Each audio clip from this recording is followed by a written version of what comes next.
Hello, welcome back to our masterclass on temperaments. Today we're discussing the sanguine in affection. In the past, we talked about the sanguine in inclusion, the sanguine in control. Today, it's the sanguine in affection.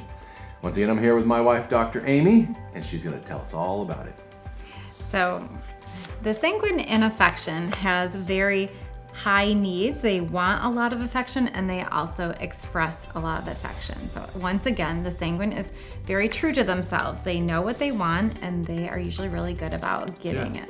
So the sanguine in affection is a very loving, open to expressions of love.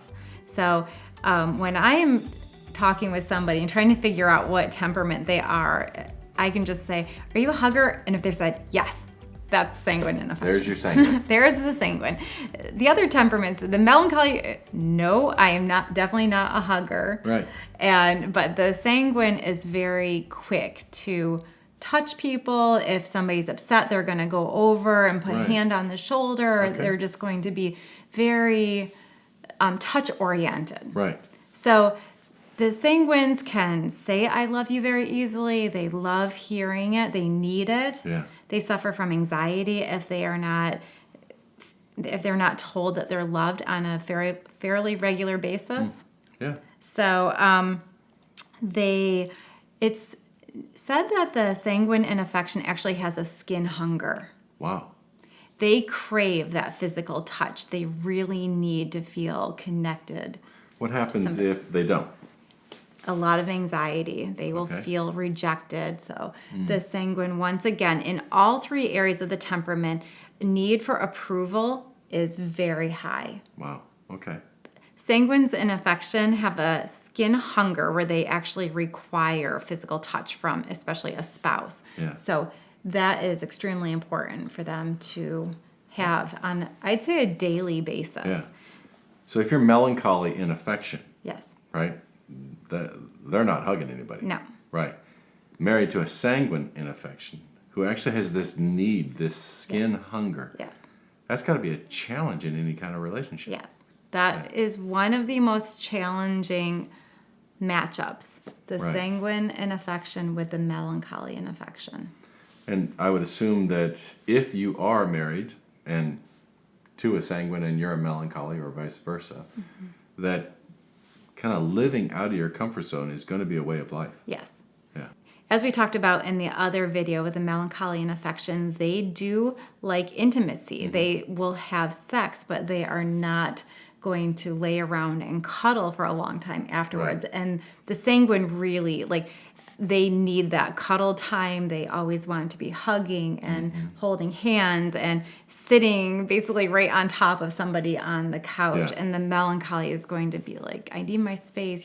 You're smothering me. Right. So communicating about it would probably be the first step. Yes. Right. Yes.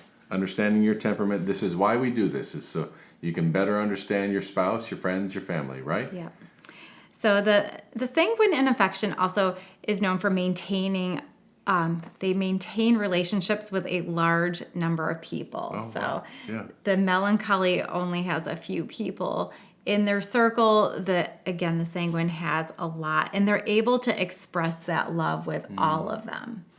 So I would assume that if you're a sanguine, right, and you have all these relationships, and you're married to a melancholy at home, right? I almost wonder if they feel like they're being cheated on. So here's the most common argument between the melancholy and the sanguine. And I'm bringing this up because a lot of times they do end up together. Okay. So the sanguine will say, you're no fun. Why don't you ever want to come out and go to parties with me? Or come on, let's go. And then the melancholy is sitting at home saying, why am I not enough? Ah, ouch. Yeah. Right. So the sanguine gets a little upset with the melancholy because they're kind of rigid, and we learn that they can be stubborn. If you really try to push a melancholy into socializing more than they want to, they dig their heels in. So let's say I'm single, which I'm not. He's not, ladies. Sorry, I got him. Right. So let's say I'm single and I'm a sanguine in affection. Yeah. What temperament should I look for? I would look for another sanguine in affection, and the way that you you know this is that when you start talking with a sanguine in affection, they're going to reach out and touch. Right. Oh, you're so funny. Hey, how's it going? They're going to run up and give you a big hug.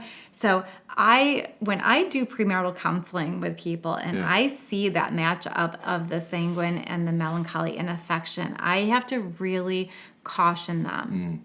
I have to let them know that what they're up against is not going to be easy. This decision comes with a warning. Yes, because each one of them, they're here and here, and both of them have to take a very large step out of their comfort zone, and they have to realize that neither one of them is going to feel like their needs are getting met all the way. And really, they can't change. No, they can do so. I've worked with so many of these couples, and the melancholy will say, okay, I know that you need a lot of love and affection, so I'm going to. But there's always that you can feel when somebody's just doing it because you ask them to. And then the sanguine saying, but he doesn't really want to. He's just doing this because I asked him to. And I'm like, I know, but he's doing it because he loves you. Right. So it's tough. I'm not gonna sugarcoat that. So if I could handpick relationships, I would put two sanguine and affections together because they both require that amount of love and affection. Yeah. And the choleric, phlegmatic. What about them? So any of them get touchy-feely? Well, the choleric will. Can I get a hug from anybody? You can get a hug from just about anybody except for the melancholy. Okay. All right. So the dating options are open. Not for you. Got it. Wonderful. Any other things that we need to know about the sanguine in affection? They can be highly emotional. That's one of the things that they usually will come into counseling because they have anxiety. Okay. And sometimes it's what's going on at work, but a lot of times what I see that after I pull back the layers enough, that it's really their need of affection isn't getting met, and that is causing some stress in their life. And so, just really helping them understand that there's nothing wrong with them. You're not needy. You're not pathetic or anything like that. Right. You're just not a pervert. No, that's. I also hear that a lot, especially when they're married to somebody with a different temperament. Then they start worrying, oh gosh, I'm too needy, or there's something wrong with me. I just want sex all the time. No. And so they are designed for love. That is just part of the way that God designed them. And it can be a really beautiful thing, especially when you're with somebody that has similar needs. Wonderful. So they're very warm and loving. They're going to be the first one to reach out when somebody is upset. They're going to enter in. Wow. So if you're a hugger, you could be a sanguine in affection.